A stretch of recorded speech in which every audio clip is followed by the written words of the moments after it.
సావిత్రి, వాణిశ్రీ లాంటి ఫేస్ ఉందే అని మనకు అనిపిస్తుంది. అది సాహసం అమ్మా, ఎందుకంటే వాళ్ళకి వాళ్ళే సాటి, వాళ్ళకి ఇంకెవ్వరూ సాటి కాదు. సినిమాలు ఈ మధ్య చేయట్లేదా? చేయడం లేదు అంటే రావడం లేదనే ఫీలింగ్ నాకు బాగా ఉంది.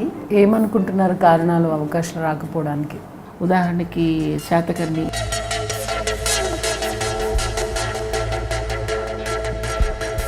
అమితాబ్ బచ్చన్ గారు అమితాబ్ బచ్చన్, రవితేజ. సో వాళ్ళలాగా ఎప్పుడు రీచ్ అవ్వాలి అనే ఇంటెన్షన్ రవితేజ గారికి కూడా ఉండే ఉంటుంది. మహానటి గురించి మీరు చూసారా? చూశాను. సావిత్రి గారికి చాలా పెద్ద ఫ్యాన్ అని విన్నాను. చాలా పెద్ద ఫ్యాన్స్లో నేను కూడా ఒకదాన్ని. సినిమా చూసినంతసేపు ఎలా అనిపించింది? అసలే ఆమె గురించి తెలుసు నాకు. అంటే కొన్ని ఇన్సిడెంట్స్, ఏ బలమైన కారణంతో చనిపోయారని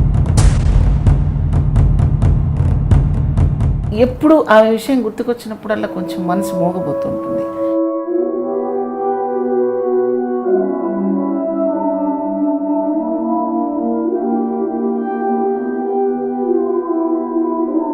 ఇంత మంచి ఆర్టిస్ట్కి ఇటువంటి పరిస్థితి వచ్చింది ఏంటా అని ఒక బాధ లోపల ఎప్పుడు అట్లా ఉంటూనే ఉంటుంది.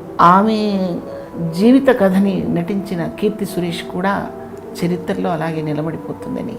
కీర్తి సురేష్ తర్వాత మిమ్మల్ని బాగా ఆకట్టుకున్న పాత్ర? కానీ సవాల్ ఎప్పుడు వస్తుందంటే సావిత్రి గారిలాగా చేయాలి అనుకున్నప్పుడు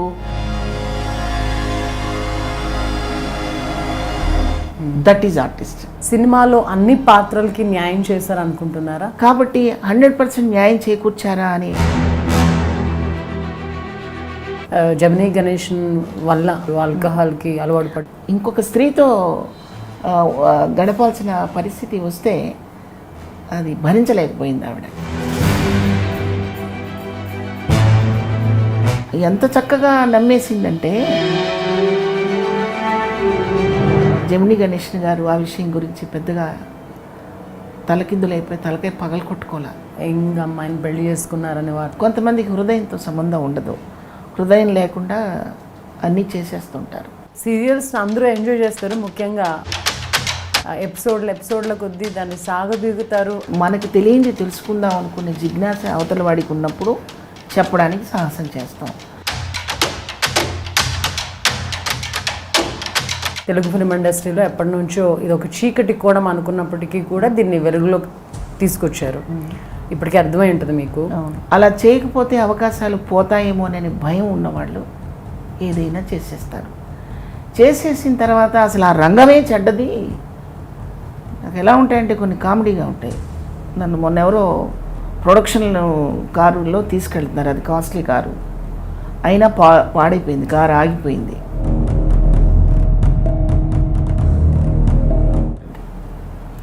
పర్సనల్ లైఫ్ అనేది మాత్రం ఎవరు మాట్లాడకూడదు తల్లి. ఇష్టమైతే కలిసి బతికారు, ఇష్టం లేదా విడిపోయారు. కృష్ణా విజయ నిర్మల గారు చెప్పండి. అంతే తప్పితే మన సెలక్షన్ లేకుండా రాంగ్ రూట్ పట్టించేది మాత్రం సినిమా ఇండస్ట్రీ ఎప్పుడు కాదు. ఈ ఇష్యూ జరిగిన తర్వాత ఇండైరెక్ట్గా మహానటి సినిమా బ్రహ్మాండమైన సమాధానం చెప్పింది. ఆర్టిస్ట్ విలువని, ఆర్టిస్ట్ స్థాయిని మరింత పెంచింది మహానటి సినిమా. సహనటులు కానీ మీ జూనియర్స్కి కానీ చెప్పాలనుకున్నది, పూలతో పూజించేది ఎవరినమ్మా మనం? దేవుణ్ణి. దేవుడి తర్వాత పూజించేది ఆర్టిస్ట్ని. చాలా మందికి సావిత్రి గారు ఒక ఇన్స్పైరింగ్ ఆర్టిస్ట్. ఎప్పుడో చనిపోయారు 30 ఏళ్ల క్రితం సావిత్రి గారు. ఆమెను గుర్తుపెట్టుకుంటారా, చూస్తారా అని నాకు అనిపించింది. నేను ఆ థియేటర్లో కూర్చుంటే ఒక దేవాలయంలో కూర్చున్నట్టు అనిపించింది. ఎందుకంటే మన ఇంట్లో ఒకరినొకరిని ప్రేమించుకోవటం సహజం. ఎప్పుడో చనిపోయిన సావిత్రి గారిని ప్రేమించటం, ఆ ప్రేమతో ఒక కన్నీరు చుక్క కార్చటం చాలా అద్భుతం. అంటే మన తెలుగు ప్రేక్షకులకి ఎంత ప్రేమ ఉందో, ఎంత అభిమానం ఉందో మళ్ళీ మనకి నిరూపించబడింది. తెర మీద ఆమె అమ్మ పాత్ర చేస్తే మన అమ్మేనా అక్కడ ఉందనిపిస్తుంది. అత్త పాత్ర వేస్తే మన అత్తేనా అక్కడ ఉందనిపిస్తుంది. ఏ పాత్ర వేసినా కూడా అందులో ఒదిగిపోయి ప్రేక్షకుల్ని మంత్రముగ్ధుల్ని చేస్తుంది. ఆమె నిండైన ముఖం, పెద్ద పెద్ద కళ్ళు, చూడ్డానికి చాలా అందంగా ఉంటారు. సావిత్రి, వాణిశ్రీ లాంటి ఫేస్ ఉందే అని మనకు అనిపిస్తుంది. ఆమె ఒక్కసారి తనకున్న అందంతో తన అందాన్ని రెట్టింపు చేసే గొంతును వినిపించారంటే మనసు పులికించిపోతుంది. 90లలో హీరో హీరోయిన్లకు అమ్మగా అత్తగా నటించారు. ఇప్పుడు ప్రజెంట్ ఆడవాళ్ళు తమ వంటింటి పనులని పక్కన పెట్టేసి వంటింటికి తాళం వేసి ఒక్కసారిగా ఈవిడ కోసమే సాయంత్రం అయిందంటే టీవీలకు అతుక్కుపోతారు. She's none other than the most beautiful character artist cum serial artist Shiva Parvathi గారు విత్ మీ ఇన్ సరదాగా విశ్వేతారెడ్డి exclusively on I dream media. నమస్తే అమ్మా. నమస్తే అమ్మా. ఎలా ఉన్నారు? చాలా బాగున్నాను. ఇంట్రోలో మీ గురించి చెప్పిందంతా వాస్తవమేనా? నన్ను భయపెట్టారు. ఎందుకలా? ఎందుకంటే కొంతమందితో పోల్చుకునే అర్హత అంత టాలెంట్ మనకు ఉందో లేదో ముందుగా నేను చెక్ చేసుకోవాలి. వాళ్ళతో పోల్చుకునే అర్హత ఉందని నేను అనుకోవటం లేదు. అయితే మీరు నన్ను ప్రేమతో అలా అన్నారు, కానీ అది చాలా సాహసం. వాళ్ళలాగా ఉన్నారనో వాళ్ళని గుర్తు చేస్తున్నారనో అని మీరు అన్నది నా మీద ప్రేమతో తప్ప నేనైతే ఎప్పుడూ అనుకోలేదు.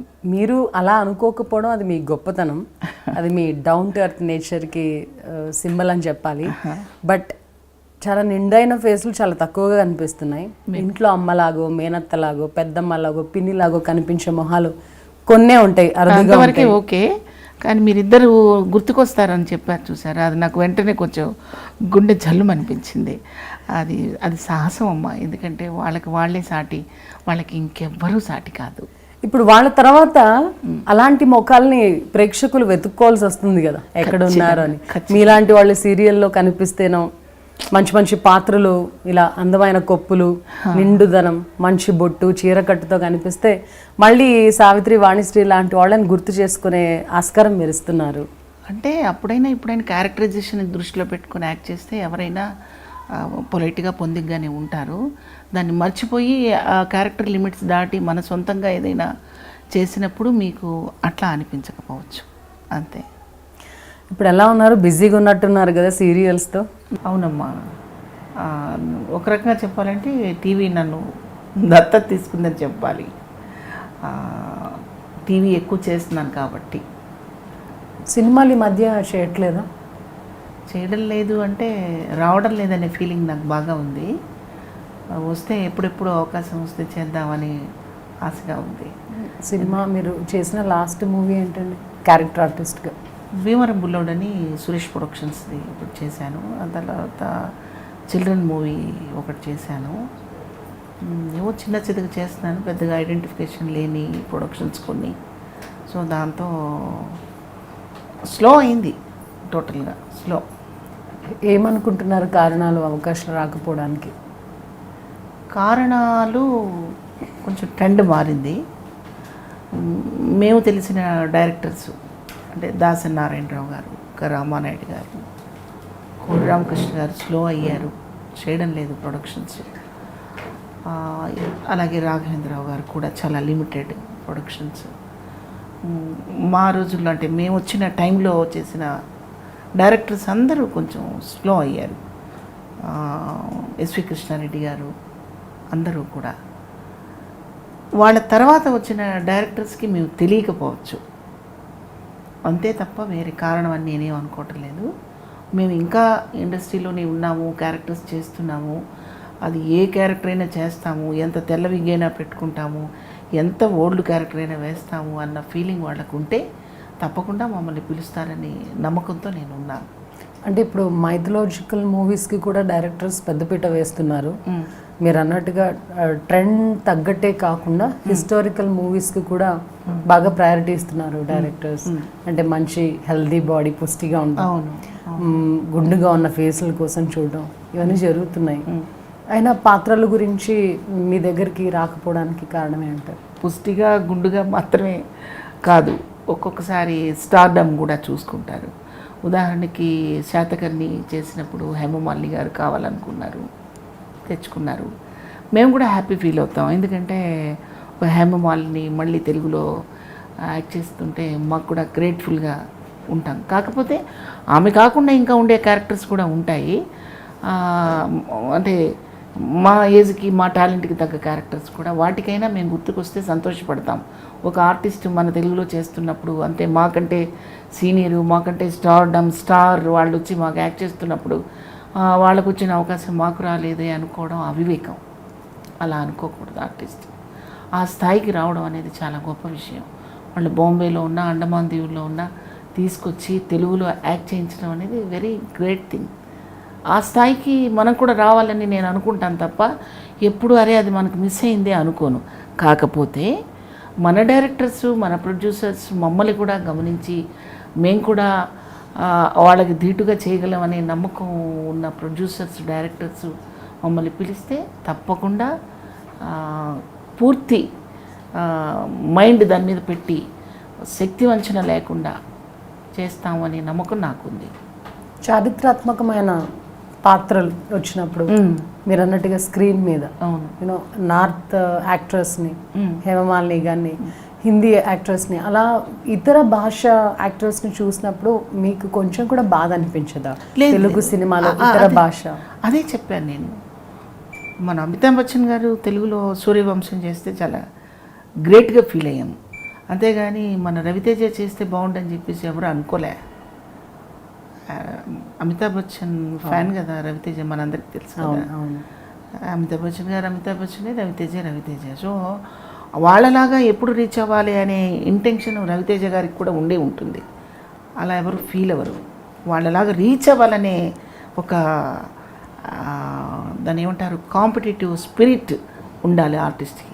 అంతేకాని వాళ్ళు చేసి వచ్చారు, మనకి మిస్ అయింది అని ఎప్పుడూ అనుకోరు ఆర్టిస్టులు. నాకు తెలిసినంతవరకు వాళ్ళలాగా ఎదగాలి. మనల్ని తీసుకెళ్ళి ఇతర భాషలో నటింపజేయగలిగిన స్థాయి అంటే చాలా గొప్ప విషయం కదా. నేను ఎప్పుడు అదే సంస్కారంతో ఆలోచిస్తాను తప్ప అది నాకు మిస్ అయిందని నేను అనుకుంటే నా అవివేకం. నాకు తగ్గ పాత్రలు నాతో చేయించారు. ఒక పాండురంగడు, విశ్వనాథ్ గారి పేరు చేశాను, బాలకృష్ణ గారి మదరు, సింహం. దీనికి దానికి సంబంధమే లేదు. ఇందులో ఎంత సాఫ్ట్ మదరో, ఎంత సెంటిమెంట్ ఉన్న మదరో, సింహంలో ఫుల్గా విలన్ కాంట్రాస్ట్. దీనికి దానికి సంబంధం లేదు. మరి నాతో చేయించారు కదా. మరి ఈ విషయం మర్చిపోయి మిస్ అయిన విషయం ఒకటే మాట్లాడితే అది సంస్కారం అనిపించుకోదని నా ఉద్దేశం అమ్మ. మీరు తెనాలి ప్రాంతానికి చెందిన వ్యక్తి అయినప్పటికీ కూడా ఎక్కువగా ఈ ఫ్యాక్షన్ ఓరియంటెడ్ సినిమాల్లో చేయడం వల్ల మీరు ఆ ప్రాంతానికి చెందిన వాళ్ళు అని కూడా చాలా మంది చెప్తూ ఉంటారు. ఏ ప్రాంతం? రాయలసీమ బ్యాక్ డ్రాప్ ఉన్న స్టోరీస్లో ఇన్వాల్వ్ చేయడం వల్ల చేసింది ఆ టైప్ క్యారెక్టర్ ఒక్కటే. సింహం ఒక్కటే చేశాను అంతే, ఎక్కువ చేయలేదు. అలాగా అంటే విలనిజం ఉన్న టైప్ క్యారెక్టర్ ఒకటో రెండో చేశాను. ఎక్కువ devotional, soft mother, ferocious mother, అట్లాగే యమదొంగలో కొంచెం హీరోయిన్ని టీచ్ చేసే క్యారెక్టరు, అట్లాంటివి తప్ప అన్నీ విలన్ చేయలేదు నేను. 90s ఎరా సినిమాలన్నీ కూడా సీనియర్ డైరెక్టర్స్ రాఘవేంద్రరావు గారు కానివ్వచ్చు, కోడరామ కృష్ణ కానివ్వచ్చు, ఎస్పి కృష్ణారెడ్డి కానివ్వచ్చు, వివి సత్యనారాయణ, వీళ్ళ డైరెక్షన్లో వచ్చిన సినిమాలన్నీ కూడా కుటుంబంతో కలిసి చూసే కథాంశాలు, చక్కగా ఫ్యామిలీ అంతా కూర్చొని డీసెంట్గా వాచ్ చేసే మూవీస్ వచ్చాయి. ఇప్పుడు అంటే చాలా మంది అభిప్రాయం ఇది, ఇప్పుడు కుటుంబంతో కలిసి చూడలేని సినిమాలు ఎక్కువగా వస్తున్నాయి ఈ ట్రెండ్లో అని చెప్పి మీ అభిప్రాయం ఏంటి?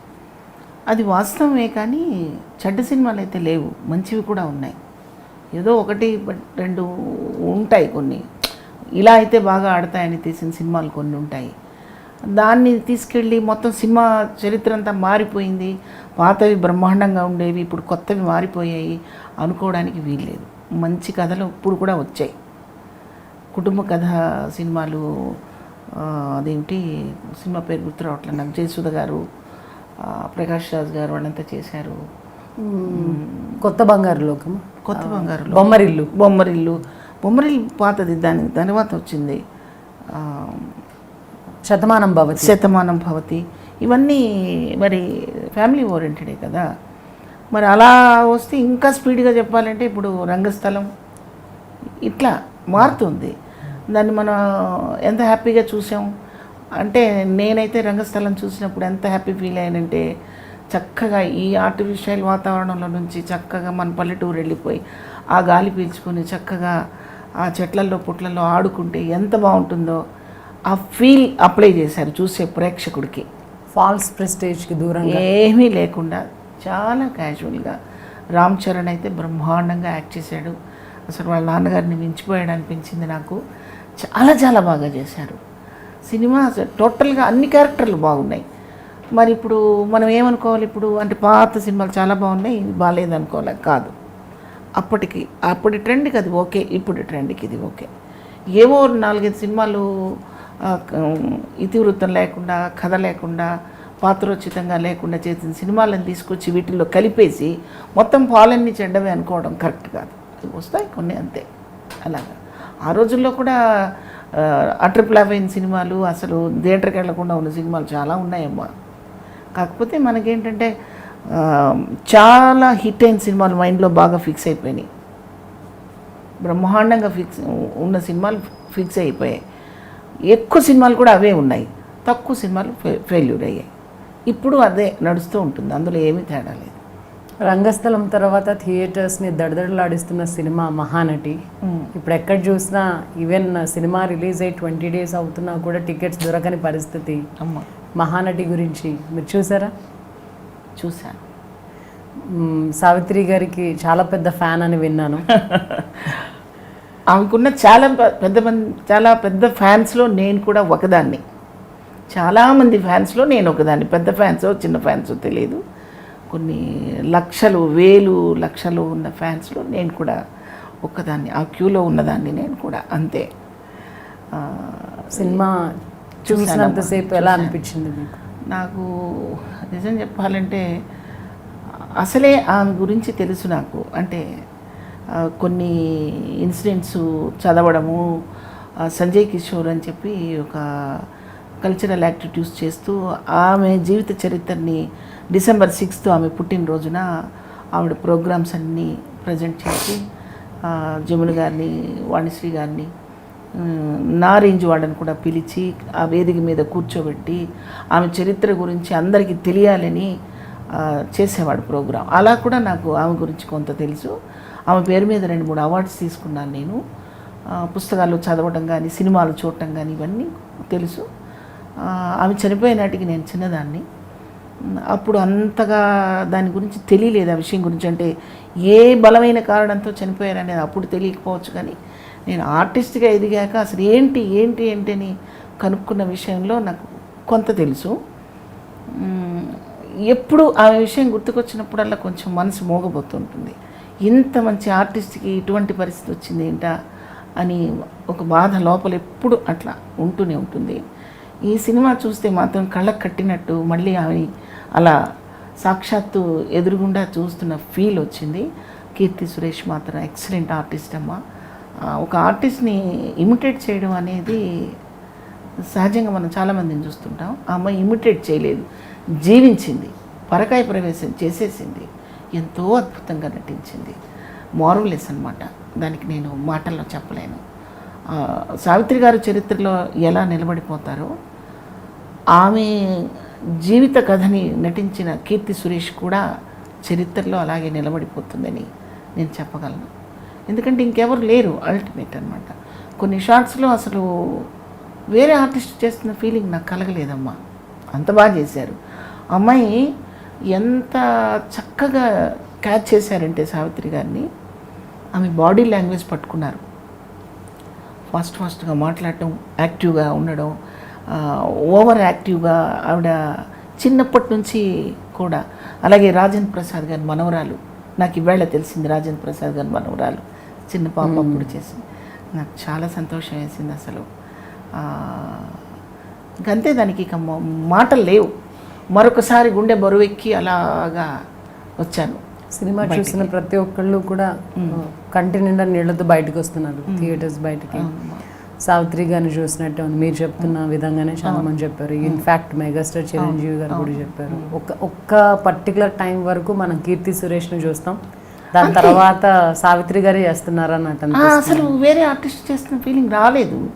మళ్ళీ సావిత్రి గారి సినిమా చూస్తున్నా ఉన్న ఫీలింగ్ వచ్చింది తప్ప చాలా కొద్ది షార్ట్స్లో కీర్తి సురేష్ కనిపించింది. ఎక్కువ షార్ట్స్లో ఎట్లా అంటే ఇంకా ఆమె అడిక్ట్ అయిపోయి ఫిజికల్గా కొంచెం వెయిట్ పెరిగి ఫేస్ కూడా కొంచెం డిస్ఫిగర్ అవుతున్న ఆ మేకప్ కూడా ఫాలో చేశారు వాళ్ళు, అది కూడా చేశారు. అన్నీ చూస్తుంటే అసలు గుండె చెరువైపోయింది, ఇంకంతే మాటలు లేవు. కీర్తి సురేష్ తర్వాత మిమ్మల్ని బాగా ఆకట్టుకున్న పాత్ర? అందులోనా అమ్మ అమ్మాయి సమంత చాలా బాగా చేసిందమ్మా, చాలా బాగా చేసింది. తర్వాత మోహన్ బాబు గారి గురించి పొగిడే అంత దాన్ని నేను కాదు, అంటే ఆర్టిస్ట్కి సవాల్ అన్నమాట కొన్ని కొన్ని సందర్భాలు. ఆయన చాలా మంచి ఆర్టిస్టు, అందరికీ తెలుసు ఆ విషయం.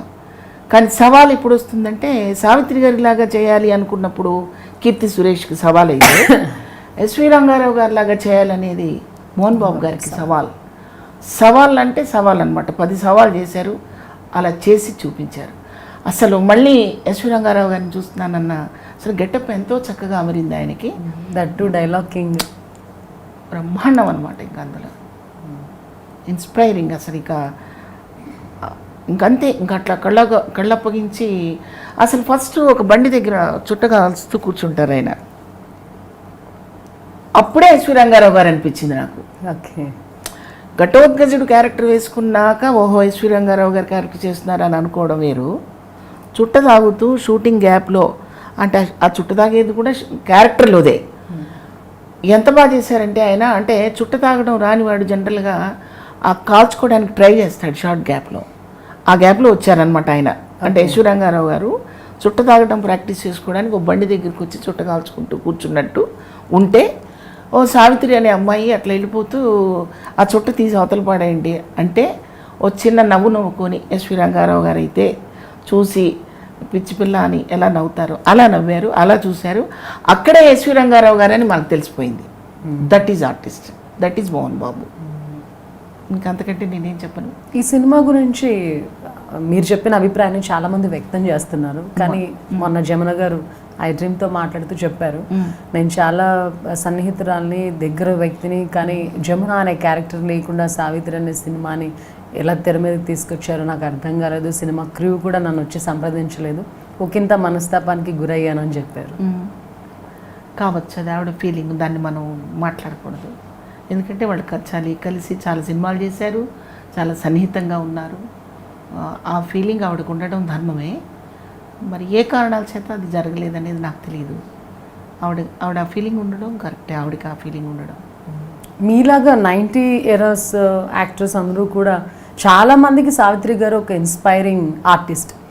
ఆవిడ జీవిత చరిత్ర చదవడం కానీ, ఆవిడ ఎలా సినిమాల్లోకి వచ్చారు, ఇదంతా బుక్కుల్లోనూ మనం విన్నది చదివిందే. కానీ చాలా మందికి ఆమె ఇన్స్పైరింగ్, చాలా మందికి ఎన్టీఆర్ ఇన్స్పైరింగ్, చాలా మందికి ఎస్వి రంగారావు గారు, చాలా మందికి సూర్యకాంతం గారు, ఇలా ఉంటాయి. అంటే ఏ క్యారెక్టర్కి ఇప్పుడు తెలుగు వర్డ్ ఏదైనా కావాలంటే తెలుగు డిక్షనరీ, హిందీ వర్డ్ మనకు తెలియదు హిందీ డిక్షనరీ, ఇంగ్లీష్ అలాగే సాంస్క్రిట్ ఒక బుక్ తీస్తాం. అట్లాగే నలుగురు ఏంటంటే ఒక గయ్యాళి క్యారెక్టరు, యారగెంట్ క్యారెక్టరు సూర్యకాంతం గారు, ఒక మదరు, ప్రేయసి, ప్రియురాలు, భార్య, అమ్మ సావిత్రి గారు. ఈ ఘటోద్గజుడు కానివ్వండి, ఒక విలన్ కానివ్వండి, ఫాదర్ కానివ్వండి, రకరకాల డిఫరెంట్ క్యారెక్టర్స్ ఎస్వి రంగారావు గారు. ఇక పెద్ద ఆయన గురించి చెప్పక్కర్లా, రాముడు, కృష్ణుడు, రావణాసురుడు, ఎన్టీఆర్ గారు, ఆయన అట్లా ఆ పాత్రలకు వాళ్ళు అలా ఫిక్స్ అయిపోయారనమాట. వజ్రాలు బంగారంలోనే పొదగబడును, ఇనుములో ఇంకా దేంట్లోనూ పొదగవు. వాళ్ళు అలా ఆ పాత్రలకి, ఆ సినిమాలకి అలా ఒదిగిపోయారు. వాళ్ళకి రీప్లేస్మెంట్ ఎవరు లేరు, వాళ్ళకి వాళ్ళే సాటి ఎవరు లేరు. ఇప్పుడు అంటే ఇన్స్పైరింగ్ అనే మాట మీద వచ్చింది. అట్లా వాళ్ళ సినిమాలు చూస్తే చాలు, మీకు కొత్తగా యాక్టింగ్ నేర్చుకోక్కర్లేదు. మనసు పెట్టి ఏకదీక్షతో వాళ్ళ సినిమాలు చూస్తే యాక్టింగ్ నేర్చుకోవచ్చు. మనసు పెట్టాలి. ఊరికే సినిమాలాగా వచ్చింది వెళ్ళింది అన్నట్టు కాకుండా, మనం ఒక యాక్టింగ్ స్కూల్కి వెళ్ళి అక్కడ డైలాగ్ డిక్షన్, ఏ పాత్రకి ఎలా క్యారెక్టర్, ఎలా కాస్ట్యూమ్ వేసుకోవాలి, ఏ పాత్రకి ఎలా బాడీ లాంగ్వేజ్ వాడాలి, ఇవన్నీ ఉంటాయి ప్రతి క్యారెక్టర్లో. మనం నేర్చుకుంటాం, సినిమా చూస్తేనే నేర్చుకుంటాం అనమాట. సో వాళ్ళు తరతరాలకి సినిమా అనేది బతికినంతకాలం సినిమా ఆర్టిస్టులు మేము ఉంటాం, మా తర్వాత ఇంకొకళ్ళు ఉంటారు, మా తర్వాత ఇంకొకళ్ళు ఉంటారు, అలా సర్కిల్ మారుతూ ఉంటుంది. ఎంతమంది మారినా వాళ్ళందరికీ వాళ్ళే స్కూల్, వాళ్ళ నుంచే నేర్చుకోవాలి. అంతకంటే మహానుభావులు ఇక పుట్టరు. Ever green actors. అంతే అంతే, ఇక దాంట్లో తిరుగులేదు. సావిత్రి బయోపిక్కి సంబంధించి మనం చదివింది కొంత ఉంటుంది, విన్నది కొంత ఉంటుంది. సినిమాలో అన్ని పాత్రలకి న్యాయం చేశారు అనుకుంటున్నారా? నిజాలకు సంబంధించి కొన్ని అంతరాత్మలకు తెలుసు కొన్ని విషయాలు. ఈ కుటుంబం సభ్యులకి ఇక్కడ జరిగిన అన్యాయం ఏమిటో న్యాయం ఏంటో కుటుంబ సభ్యులకు తెలిసినంతగా పక్కింటి వాడికి ఎదురింటి వాడికి తెలియదు. అంతే కదమ్మా. అలాగే అనుభవించిన ఆ వ్యక్తికి అక్కడున్న వ్యక్తులకి తెలిసినంత విన్న వాళ్ళకి అంత పరిపూర్ణంగా తెలియదు ఏ విషయమైనా. కాకపోతే బయోపిక్ చేసేటప్పుడు 100% తీస్తారు, రీసెర్చ్ చేస్తారు. ఎంత రీసెర్చ్ చేసిన చిన్న చిన్న పాయింట్స్ ఉంటాయి, అవి వాళ్ళకే తెలుస్తాయి, వాళ్ళ అంతరంతరాలకే తెలుస్తాయి. కాబట్టి 100% న్యాయం చేకూర్చారా అని మనం ప్రశ్న వేసుకోనక్కర్లేదు. తీసిన దాంట్లో 100% న్యాయం ఉంది. ఇంకేమైనా ఉన్నాయా లుసుకులు అంటే వాళ్ళకే తెలుస్తాయి. అంటే సావిత్రి గారికి, శివాజీ గణేషన్, జమినీ గణేషన్ గారికి, వాళ్ళ అమ్మాయికి, వాళ్ళ బంధువులకి, వాళ్ళతో ఆ టైంలో సన్నిహితంగా ఉన్న జమును గారికి, వాళ్ళకి వీళ్ళకి తెలుస్తాయి. అది పూర్తిగా న్యాయం చేకూర్చలేదని అనుకోవడానికి కూడా యాక్చువల్గా జరిగిన దాంట్లో జమినీ గణేషన్ వల్ల ఆయన తిరగడం అమ్మాయిలతో, దీనికి ఆవిడ డిప్రెషన్లోకి వెళ్ళిపోయారు, ఆల్కహాల్కి అలవాటు పడ్డారు. అది ఎంత చక్కగా చెప్పారంటే సినిమాలో మా సాయి మాధవ్ ఎంత చక్కటి డైలాగ్ రాశాడంటే, నీకు ముందే తెలుసు కదా నేను ఇలాగ తిరుగుతానని అని అంటే, తెలుసు, నేను అప్పుడు సావిత్రిని మాత్రమే, ఇప్పుడు సావిత్రి గణేష్ అన్నాడు. అది అర్థం చేసుకున్న వాడికి అర్థం చేసుకున్నంత అర్థం అవుతుంది ఆ డైలాగు. సావిత్రి గణేష్ని అయిపోయానంటే ఇప్పుడు నీకు నీ భార్యని అయిపోయాను, నువ్వు నా వాడివి అయిపోయావు. అప్పుడు నువ్వు తిరిగావు రెక్కలేని పక్షిలాగా, అప్పుడు నువ్వు ఎలాగో ఉన్నావు. ఇప్పుడు నా వాడివి అయిపోయావు, నేను నీదాన్ని అయిపోయాను, మన ఇద్దరి మధ్య ఒక బైండ్ ఓవర్ ఉంది, ఇప్పుడు ఎలా చేస్తావు, ఎందుకు అని చెప్పిచ్చాడు ఒక డైలాగు సావిత్రి గారి క్యారెక్టర్ తోటి. ఎందుకు అంటే, ఎందుకు, నీకేం కావాలి, నేను ఉన్నాను కదా, నువ్వు నన్ను ప్రేమించావు, నీకు అన్ని రకాలుగాను నీకు నేను ఉన్నాను కదా, ఎందుకు అని ఒక ఇదే మాడ్యులేషన్, ఎందుకు అంటుంది ఆవిడ. నిజమే, ఎందుకు ఇంకొక స్త్రీతో గడపాల్సిన పరిస్థితి వస్తే అది భరించలేకపోయింది ఆవిడ. అది స్పష్టంగా చూపించాడు. అది స్పష్టంగా లవ్ ఫెయిల్యూర్ అంటే జనరల్గా చదువుకునే పిల్లలు, కాలేజ్ పిల్లలు లవ్ ఫెయిల్యూర్ అవగానే సూసైడ్ చేసుకుంటూ ఉంటారు కదా, మనకి తెలియదు వాళ్ళు ఎంత ఫీల్ అయ్యారని. చిన్న చిన్న పంతాలకి చనిపోతారు. కానీ ఇలా జరిగితేనే అప్సెట్ అవుతారు. అంటే తను ట్రూత్ అనమాట. అసలు ఎంత చక్కగా నమ్మేసిందంటే, పెళ్ళి అనేది అదృశ్చికంగా జరిగిపోయింది. నాకు అక్కడ ప్రేమ లేదు, ప్రేమ వేరు, పెళ్ళి వేరు. నాకు పెళ్ళి జరిగింది సాంప్రదాయంగా, పెద్దలు చేసిన పెళ్ళి జరిగిపోయింది, పిల్లలు కూడా పుట్టారు. కానీ నాకు ప్రేమ తెలియదు. అక్కడ ప్రేమ నీ వల్ల తెలిసింది అనగానే లాక్ అయిపోయింది. ఇదే ప్రేమ, ఇదే నాకు ప్రేమ అని చెప్పాడు. ఆమె నిజంగానే ప్రేమలోకి వచ్చేసింది, నిజంగానే ప్రేమించింది. ఆ ప్రేమ ఒకరికొకరు సొంతం అవ్వాలని కోరుకుంటుంది, తప్పు లేదు. ఆ ప్రేమ ఎప్పుడైతే మరి ఇంకొకరికి పంచాడందో భరించలేకపోయింది. అక్కడ బర్స్ట్ అయిపోయింది, హృదయం పగిలిపోయింది ఆమెకి. అది బాగా ఎస్టాబ్లిష్ చేశారు మన నాగశ్విన్ చాలా బాగా. మరి అవన్నీ చూసుకుంటే మనకి 100% న్యాయం చేకూర్చారా లేదా అని ప్రశ్నించుకోవడానికి అవకాశం లేదు. అలాగే చిన్నప్పటి నుంచి కూడా తనకి హెల్పింగ్ నేచరు, తనేదో తిందామనుకుని దాచుకున్న డబ్బులు కూడా ముసలాడికి ఆకలి అయితే ఇచ్చేయడము, హెల్ప్ చేయడము, చాలా క్యాజువల్గా ఉండడం ఆవిడ. అంటే నేను పెద్ద స్టార్ అన్న ఫీలింగ్ ఎక్కడా లేకుండా ఇంటికి వస్తే ఇంటి పనులు, వంట పనులు చేసుకునేది కూడా మనకు చూపించారు ఆయన. ఒక సీన్లో ఆయన కేవీ రెడ్డి గారి క్యారెక్టర్ వచ్చి, ఏంటి పరిస్థితి, ఎలా ఉన్నామంటే, ఏం లేదు గురుగారు, నేను చక్కగా ఏముంది, నా భర్త నేను కూరగాయలు వాటితో పోట్లాడుతూ ఏమి కూరలు వండుకోవాలని సాధారణ గృహిణిలా అంటే ఆవిడ మైండ్ సెట్ అక్కడే ఉంది. పెద్ద స్టార్ని, చాలా మెచ్యూరిటీ వచ్చేసింది, నాకు చాలా పరిపూర్ణత వచ్చేసిందని ఆమె అనుకోలేదు. ఆమెకి రాలేదు పాపం. ఆమె చాలా చిన్న పరిధిలో మైండ్ని బిగించేసుకుంది. ఆమె ఎంత స్టార్ అయినా మనం అనుకున్నాం, కానీ ఆమె మాత్రం మామూలుగా ఉన్నారు. స్థితప్రజ్ఞత అనే పదంలో ఇమిడిపోయారు ఆవిడ. ఎంత భోగం వచ్చినా ఆ భోగాన్ని తలకెక్కించుకోరు కొంతమంది. ఆవిడ అలా ఉన్నారు. ఆ భోగాన్ని తలకెక్కించుకోలేదు అని చెప్పడానికి చాలా ఇన్సిడెంట్స్ చూపించారు మనకి డైరెక్టరు, నాగేశ్వరి, రైటర్ ఇద్దరు కూడా. ఏదైనా ఒక డైమండ్ నెక్లెస్ ఇచ్చేటప్పుడే అది ఉండి పిల్లలు పెడుతుందా ఏంటి, పెట్టుకో అని ఫ్రెండ్కి ఇచ్చేస్తుంది. అంటే భోగం తలకెక్కలేదన్నమాట. భోగం తలకెక్కితే చాలా ఇలా బిగుసుకుపోతారు మనుషులు. ఆమె అలా లేదు, మామూలుగా ఉంది. ఒక సీన్లో లడ్లు తింటూ అంటే చాలా ఫ్రీగా, మన ఇంట్లో మనం ఒళ్ళో పళ్ళెం పెట్టుకుని ఇలా తినేస్తుంటాం, చుట్టాలింటికి వెళ్ళినప్పుడు చాలా నైస్గా తింటాం. అసలు అలా ఎక్కడ ఆవిడ అలా క్యాజువల్గా ఉన్నారు. లడ్లు తింటూ నిజంగా లావయ్యానంటావా అంటూ, నువ్వు కూడా ఒక లడ్డు తిను, చాలా బాగుంది అని లడ్డు ఇవ్వడం, ఇవన్నీ ఆమెని మాత్రం 100% చూపించారమ్మా. 100% ఎక్కడ ఆమె క్యారెక్టరైజేషన్లో తప్పు లేదు, చాలా బాగా చూపించారు. ఇక మీరు అడిగిన ప్రశ్నలో అది 100% నిజమే జరిగిందా అంటే చెప్పాను కదా, కొన్ని తెలియదు మనకి. అంటే ఇక్కడ కథని తెర మీదకి ఎక్కించడంలో కూడా చాలా జాగ్రత్తగా, సెన్సిటివ్గా డీల్ చేశారు నాగశ్విన్. జనాలకు తెలిసింది మాత్రం జెమినీ గణేష్ని విలన్ చేసేశారు. బట్ ఇక్కడ జెమినీ గణేష్ని కూడా చాలా పాజిటివ్గా చూపిస్తూ బ్యాలెన్స్ చేశారు. ఇన్ఫ్యాక్ట్ రేఖ కూడా ఈ విషయం తెలుసుకొని సినిమా చూడాలని ఇంట్రెస్ట్ చూపించారని వార్తలు బయటకు వచ్చాయి. అండ్ ఇంకోటి ఏంటంటే, మీకు తెలుసు కదా, యూట్యూబ్లో వస్తూ ఉంటాయి వార్తలు, ఎక్కడెక్కడ మిస్టేక్స్ చేశారు ఆమె మేనరిజంలో. కానీ చాలా సందర్భాల్లో లెఫ్ట్ హ్యాండ్ రైటర్ అని చెప్పారు, కానీ సడన్గా రైట్ హ్యాండ్తో రాయడం చూపించారు కొన్ని చోట్ల అని. ఇలాంటి పక్కన పెడితే మన వాళ్ళ ఎఫర్ట్స్ని ప్రశంసించాలి. కాదమ్మా, మార్కులు తీసేసే పొరపాట్లు కాదు అది. నేనేం జడ్జిని కాదు ఇప్పుడు దాని గురించి మాట్లాడటానికి. ఆ సినిమా చూసిన తర్వాత అసలు నాకు అవేం గుర్తు రాలేదు.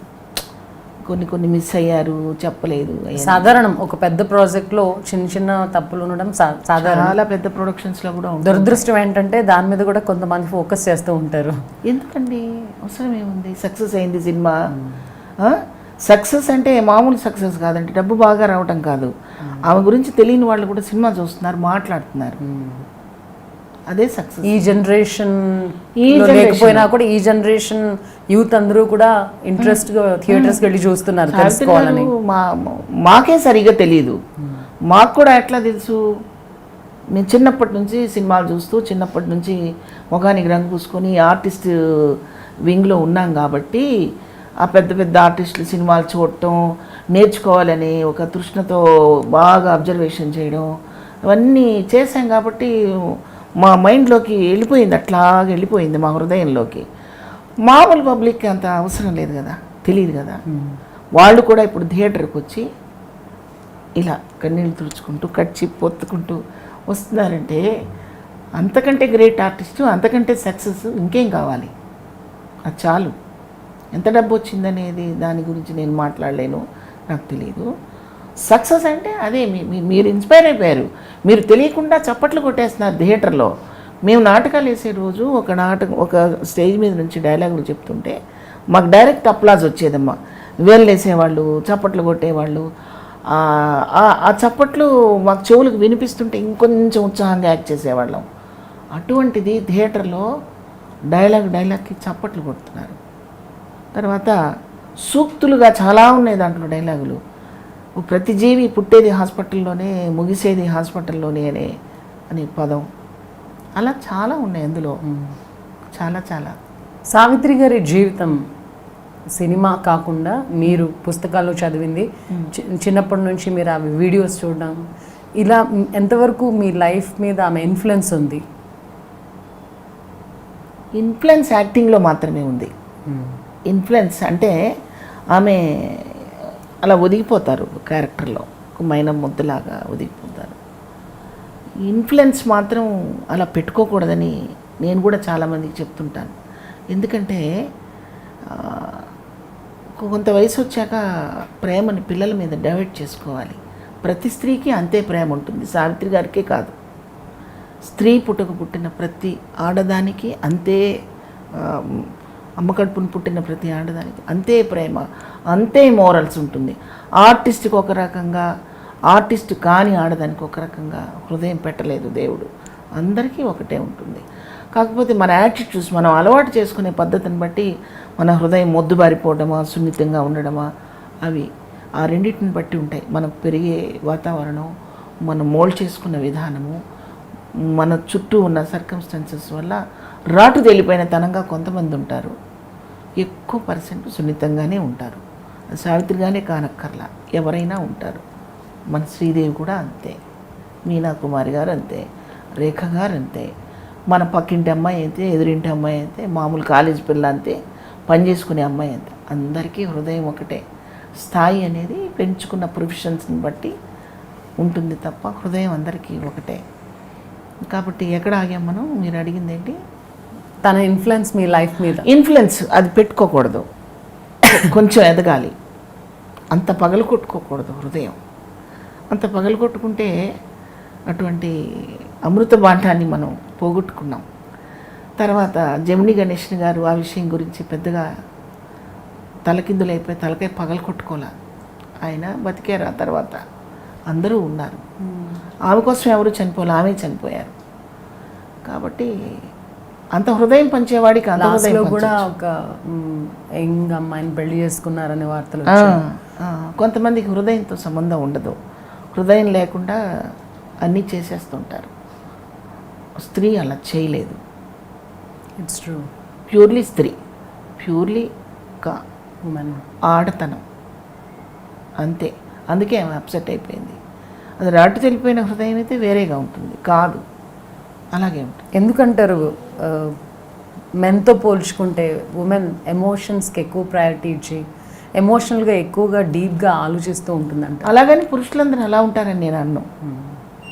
దురదృష్టం అలాంటి వాళ్ళు మ్యాచ్ అవుతారు ఆర్టిస్టులకి. అది సాధారణ స్త్రీల కన్నా ఈ మీ వృత్తిలో ఉన్నవాళ్ళు, ఈ రంగంలో ఉన్నవాళ్ళు ఎక్కువ లైట్ల మధ్య రంగుల ప్రపంచంలో చేసేవాళ్ళు చాలా సెన్సిటివ్గా ఉండడానికి కారణం ఏంటమ్మా? సెన్సిటివ్గా ఉండడానికి మెయిన్ కారణం ఏంటంటే వాళ్ళు అడుగుపెట్టిన ప్రదేశమే అభద్రతాభావంతో ఉండే ప్రదేశం. చుట్టూ ఎక్కువగా కమెండర్స్ ఉంటారు. మనల్ని కమెంట్ చేసే director, writer, camera, lights, audience, వీళ్ళంతా కమెండర్సే. వాళ్ళని మెప్పించాలి. రైటరు రాసిన భావాన్ని తూచా తప్పకుండా ఎక్స్ప్రెస్ చేయగలగాలి. సో కమెండర్, డైరెక్టర్ అతను చెప్పింది చెయ్యాలి. అంటే నేను తప్పుగా చెప్పట్లా.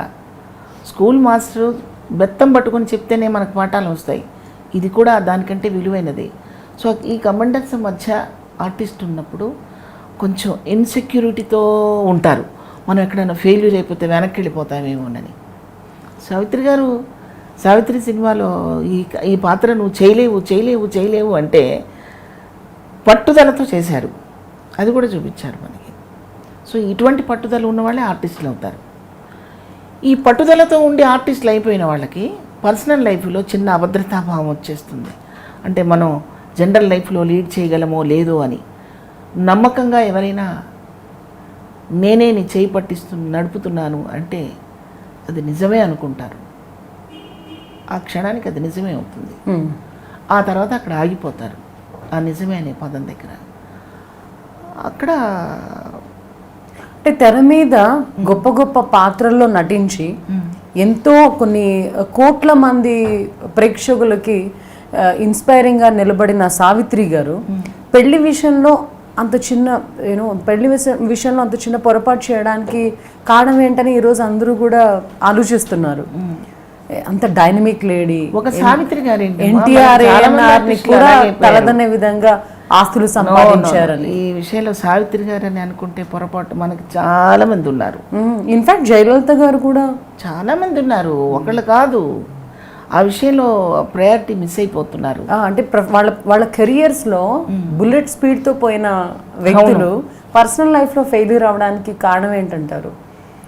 అదే సరైన కట్టుదిట్టంలో వాళ్ళ లైఫ్ని వాళ్ళే మలుచుకోలేకపోవడం. తర్వాత పాత రోజుల్లో సినిమా ఆర్టిస్ట్ అని కానీ సంబంధాలు కొంచెం తక్కువ రావడం, నాటకాలు వాళ్ళంటే నాటకాలు అమ్మాయి అని చెప్పి సంబంధాలు రాకపోవడం, ఇవన్నీ జరిగేవి సొసైటీలో. సో కొంచెం అడ్జస్ట్ అయిపోదాం, పెళ్ళి అయిపోతుంది కదా అన్న ఒక ఫీలింగ్ అయి ఉండొచ్చు అని నేను అనుకుంటున్నాను.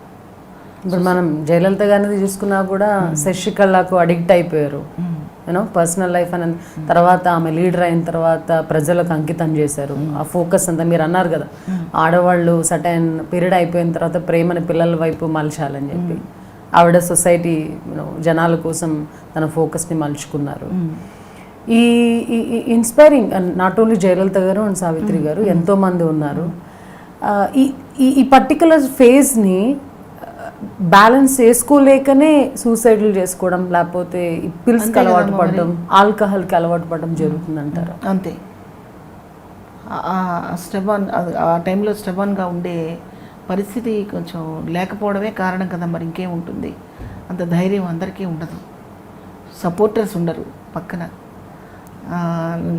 అసలు అంటే ఇంతకుముందు చదివి విన్నవే తప్పితే నేను కళ్ళతో చూసేసరికి అబ్బా ఈ టైంలో ఎవరైనా కొంచెం ప్రేమగా పలకరించుంటే ఎంత బాగుండు అనిపించింది. ఆవిడ బాటిల్ ఎత్తేసి గడగడగడ తాగేసి అలా ఫ్లాట్ అయిపోయి పడిపోయిన టైంలో ప్రేమగా ఆదరించే చెయ్యి లేకపోవడం అనేది ఎంత తప్పు జరిగిపోయింది ఇక్కడ అని గుండె పగిలిపోయింది నాకు.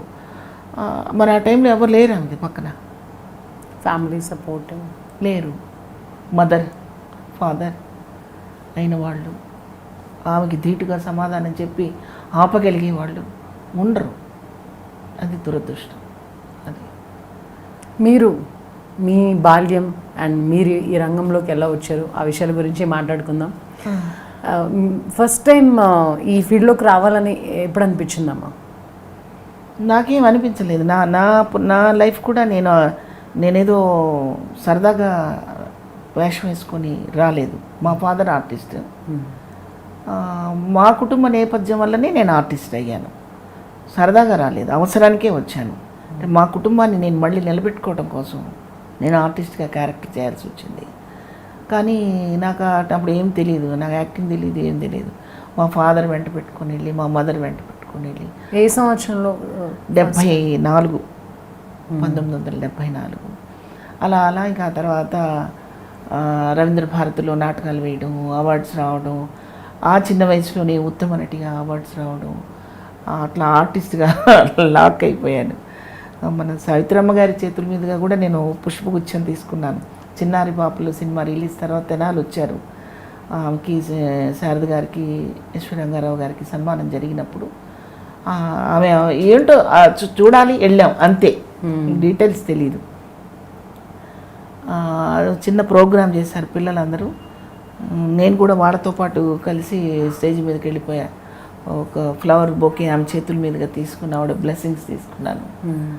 కాబట్టి ఏదో కొంచెం ఇంకా నేను ఈ నటన అనే జీవితంలో జీవిస్తున్నానేమో అని నాకు అనిపిస్తుంటుంది. అటువంటి పెద్ద పెద్ద వాళ్ళ బ్లెస్సింగ్స్. అంటే చిన్నప్పుడు అంటే అమ్మ నాన్న పక్కనే ఉండడం, ఒక సపోర్ట్ ఉండడం ఉంటుంది. దేనికైనా వాళ్ళు డిస్కస్ చేసుకొని ప్రొడ్యూసర్స్తో కానీ డైరెక్టర్స్తో కానీ మాట్లాడడం జరుగుతుంది.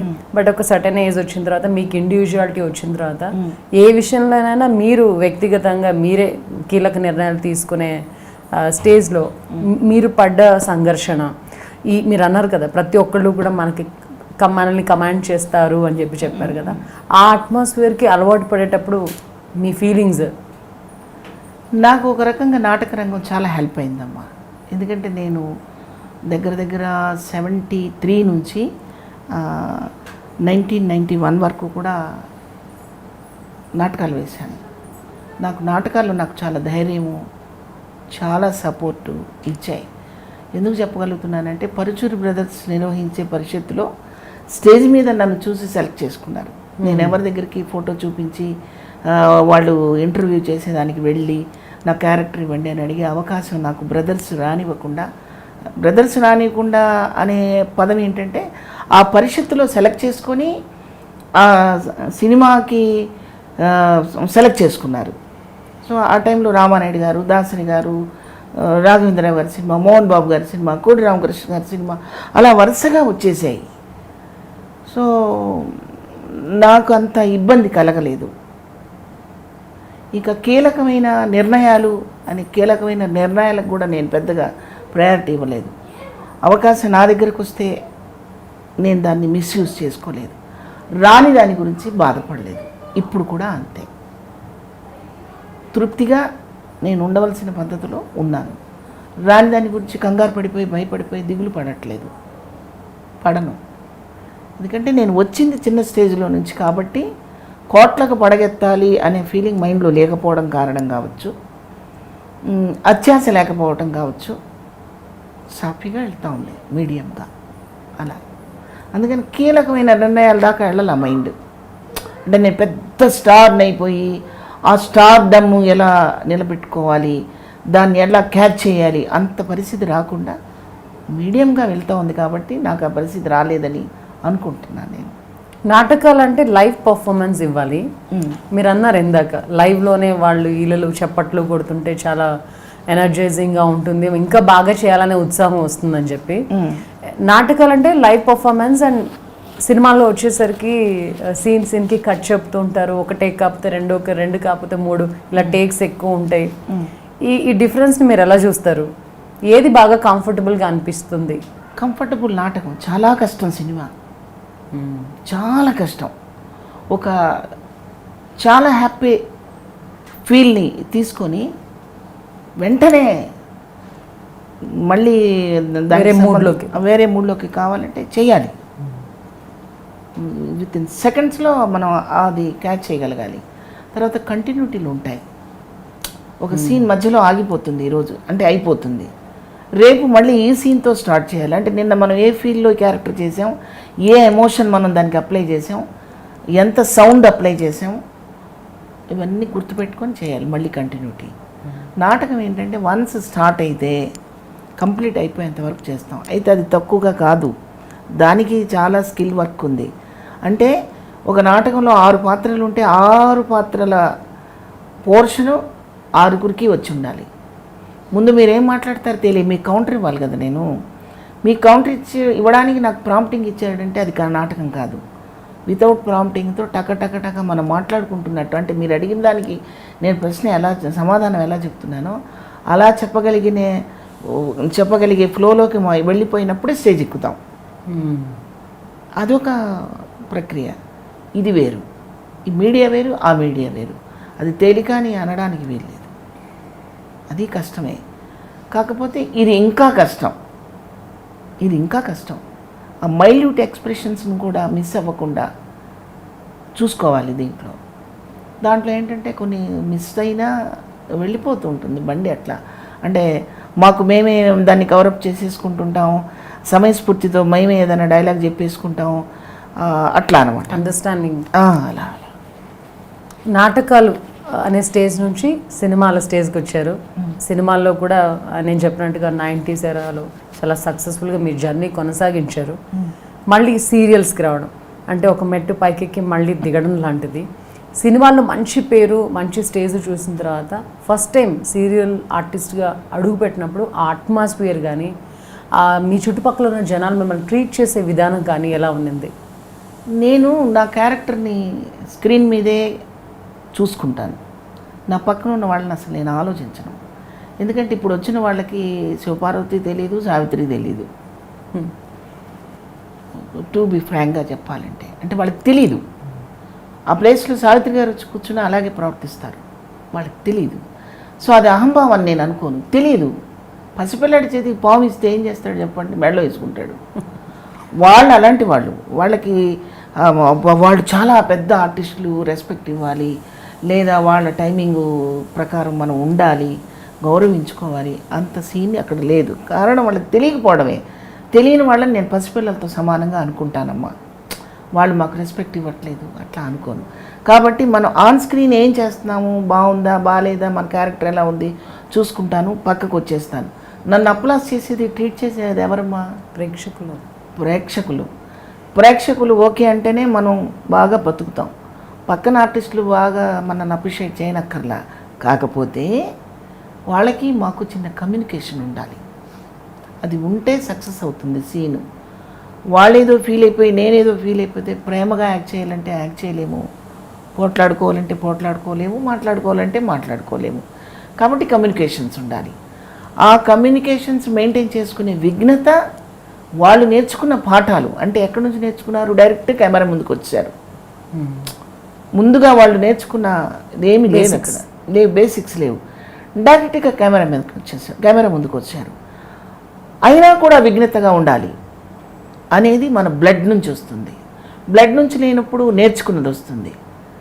నేర్చుకున్నది లేకపోతే బ్లడ్లో నుంచి రావాలి, బ్లడ్లో లేకపోతే నేర్చుకున్నది ఉండాలి. రెండూ లేకపోతే ప్రమాదం. కాబట్టి విఘ్నతతో ఉన్న వాళ్ళు కూడా మనకి తగులుతూ ఉంటారు. మేము చేసే సెట్లో వాళ్ళకేదో చాలా తెలుసు, మనకు కొంత తెలుసు అనుకునే వాళ్ళు ఉంటారు. అయితే మాకు చాలా తెలుసు అని నేను కూడా ఇప్పుడు అనుకోవట్లేదు. మాకేం తెలియదు. కొంతమందితో పోల్చుకుంటే అసలు మాకు ఏమీ తెలియదు. అంటే మాకు చాలా తెలిసిందంటే చాలా వివేకం అమ్మ, అది అసలు తెలీదు. ఎందుకంటే బాగా తెలిసిన ఆర్టిస్టు కొత్త డైరెక్టర్ దగ్గరికి వెళ్తాం, ఆయనకి ఏదో ఉంటుంది ఆలోచన, మీరు విగ్గు పెట్టద్దండి, మేకప్ చేసుకోవద్దండి అంటాడు.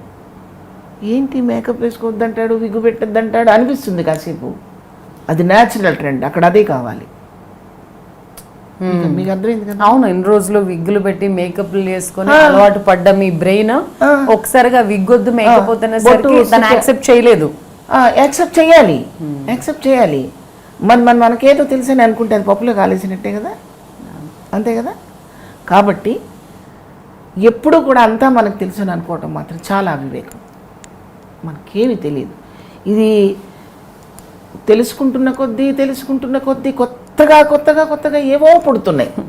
మీరు చెప్పారు జనరేషన్ గ్యాప్ కానివ్వచ్చు, కమ్యూనికేషన్ గ్యాప్ కానివ్వచ్చు, లేకపోతే మీ తరం యాక్టర్స్ వీళ్ళకి ఇప్పుడు వచ్చే వాళ్ళకి తెలియకపోవడం కానివ్వచ్చు. అంతే.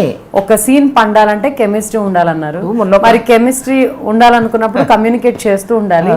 ఇట్లాంటి యూనో ఇన్కన్వీనియంట్ క్యారెక్టర్స్తో మీరు ఎలా డీల్ చేస్తూ ఉంటారు? అది కత్తి మీద సామే కదా. మేమే కలిసిపోతుంటాం. మేమే వాళ్ళ పిల్లల్లాగా అయిపోయి మేమే వాళ్ళతో కాసేపు ఆడుకొని మేమే వాళ్ళ ఆలోచనలోకి వచ్చి చేస్తే తప్ప చేయలేమమ్మా.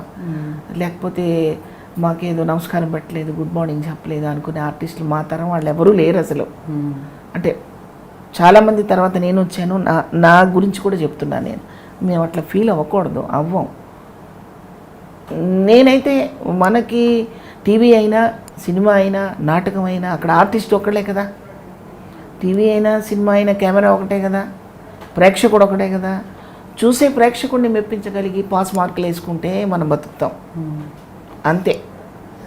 తర్వాత చేసే డైరెక్టరు, ప్రొడ్యూసరు అక్కడ పాస్ మార్కులు వేసుకోవాలి, మన టైంకి వెళ్ళాలి, ఆ క్యారెక్టర్ మనకిచ్చిన క్యారెక్టర్ మెప్పించగలగాలి.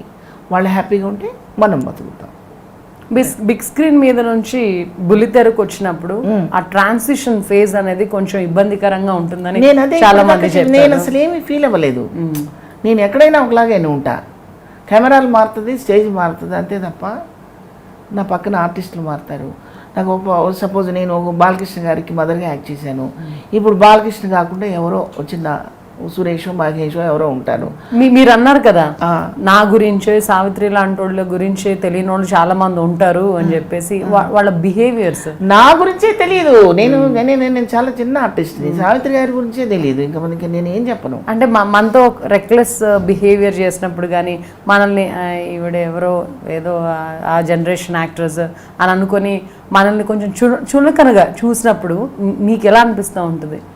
నేను చెప్పాను తల్లి, అసలు అలాంటి అవకాశం కూడా నేను ఇవ్వను. వాళ్ళు మనల్ని చులకనగా చూస్తున్నారు అన్నంత ఎవరమ్మో మనల్ని చులకనగా చూసేది అవసరం లేదు. మనం చూసుకోకుండా ఉంటే అంతే చాలు. సెల్ఫ్ రెస్పెక్ట్ అంతే. నన్ను నేను రెస్పెక్ట్ ఇచ్చుకుంటాను. నేను ఎంతవరకు ఉండాలో అంతవరకు ఉంటాను, అంతే తప్ప వాళ్ళు రెస్పెక్ట్ ఇవ్వలేదు అట్లా అసలు ఆ పాయింట్ నాకు ఎప్పుడు తలెత్తలేదు. ఒక పాయింట్ వరకు అమ్మగా అత్తగా ఈ పాత్రలు చేసి మీరు ఈ క్యారెక్టర్స్కి కేర్ ఆఫ్ అడ్రస్గా నిలిచారు. ఇప్పుడు జనరేషన్ హీరోలకి హీరోయిన్లకి అమ్మలుగా అత్తలుగా చేస్తున్న వారిపై మీ అభిప్రాయం? వాళ్ళ ట్రెండ్లో వాళ్ళు చేస్తున్నారు. నేను ఎవరిని క్రిటిసైజ్ చేయను. మీరు నన్ను గమనించి ఉంటారు. నేను చేసేది కరెక్టు, అవతలాళ్ళు చేసేది కరెక్ట్ కాదు అని నేను అనుకోను. అసలు ఆలోచనకి నేను తావు ఇవ్వను. ఎందుకంటే వాళ్ళు ఏదైనా కొంచెం తెలిసి తెలియక పొరపాట్లు చేసిన డ్రెస్సింగ్లో కానీ మేకప్లో కానీ హెయిర్ స్టైల్లో కానీ తేడాలు చేసిన తెలియకే తప్పితే తెలిసి చేస్తారని నేను అనుకోను. తెలిస్తే ఒక బామ్మ క్యారెక్టర్కి నేను వైట్ వేసుకోను, నేను మేకప్తోనే ఉంటాను, నేను ఇలాగే ఉంటాను అని ఎలా అంటారు? అనరు. కాకపోతే కమాండింగ్ చేసే మనం ముందు మాట్లాడుకున్నాం కమాండర్ అని. నేను కమాండర్ అని ఎందుకు పేరు పెట్టానంటే నేను పెట్టుకున్న పేరు అది. నాకు ఇలాగే కావాలి అని చెప్పాలి డైరెక్టర్. మీరు నాకు ఇట్లా ఉంటే కరెక్ట్ కాదు అని చెప్పాలి. ఆ కమాండింగ్ చేసినప్పుడు ఆర్టిస్టులు డైరెక్టరు మోల్డ్లోకి ఒదుగుతారు. మనం చెప్పచ్చో లేదో, చెప్తే ఏమైనా అనుకుంటారేమో అని కొంత వీళ్ళకి ఫ్రీడమ్ ఇవ్వడం వల్ల వాళ్ళు ఇప్పుడు వీళ్ళు చేస్తున్నది కరెక్టా అనే ప్రశ్నకి అవకాశం వచ్చింది. అలా కాకుండా లేదండి మీరు వేలుముడే వేసుకోవాలండి, మీరు కళ్ళకు కాటుకు పెట్టకూడదండి అని కమాండింగ్ చేసేవాళ్ళు ఉంటే వింటారు, చేస్తారు. టీవీకి వచ్చేసరికి ఏమైందంటే కొంచెం ఫ్రీడమ్ వచ్చింది ఆర్టిస్టులకి. కొంచెం ఆ ఫ్రీడమ్ని మీరు అన్నారు కొంచెం కమాండింగ్గా ఉండాలి డైరెక్టర్ అన్నది మీ అభిప్రాయం. కొంతమంది ఉండాలి, ఇంత పెద్ద ఆర్టిస్ట్ అయ్యండి, ఇంత సీనియర్ ఆర్టిస్ట్ అయ్యండి, నన్నే ఇలా వద్దంటారా? కొన్ని సందర్భాల్లో హీరోలకి అదే విషయం మీద హీరోలకి డైరెక్టర్స్ కి కూడా గొడవలు వచ్చి ఆ ప్రాజెక్ట్లే ఆగిపోయిన సందర్భాలు కూడా సీరియల్స్ అమ్మా, సినిమాల్లో అది మనకు తెలియదు. అది అయితే డిజైన్ చేసేది వాళ్ళు, ఈ క్యారెక్టర్ ఇలా ఉండాలి, ఈ క్యారెక్టర్ ఇలా ఉండాలి, ఈ క్యారెక్టర్ ఇలా ఉండాలి అని. ఆ డిజైనింగ్లోకి మనం ఒదిగిపోవాల్సిన అవసరం మనకుంది. కానీ నేను ఇలా చేయను అంటే అది ఎలా కరెక్ట్? అది కరెక్ట్ కాదు, కరెక్ట్ కాదు. అసలు మనం ఆ డిజైనింగ్లోకి మనం ఒదగాలి కదా, ఫస్ట్ మనం సరిపోవాలి కదా. సరిపోయామంటే హ్యాపీ ఫీల్ అవ్వాలి. సరిపోకపోగా ఇది వద్దండి అది వద్దండి అంటే అది కరెక్ట్ కాదు. అన్నప్పుడు ఒప్పుకోకపోవడం కరెక్ట్ కాదు. సీరియల్స్ విషయానికి వస్తే సీరియల్స్ అందరూ ఎంజాయ్ చేస్తారు, ముఖ్యంగా మహిళలు. ఎపిసోడ్ల కొద్దీ దాన్ని సాగబీగుతారు అని ఇంకోవైపు చిన్న చిన్న ఫనీ కామెంట్స్ చేస్తూ ఉంటారు. అలాంటి కామెంట్స్ విన్నప్పుడు మీకు ఏమనిపిస్తుంది? దాని గురించి నాకు నాలెడ్జ్ లేదు. ఎందుకంటే సినిమా 2 గంటలు ఉంటుంది.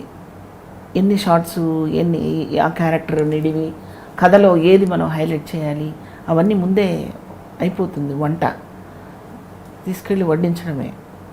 వడ్డించిన తర్వాత టేస్ట్ చాలా బాగుందనో, చాలా చండాలంగా ఉందనో, పర్లేదండి కొంచెం ఉప్పు తగ్గింది, యావరేజ్గా ఉందనో, ఇవన్నీ చెప్పాల్సింది ప్రేక్షకుడు. ఇదేంటంటే లాంగ్ రన్ ట్రావెలింగ్ సీరియల్.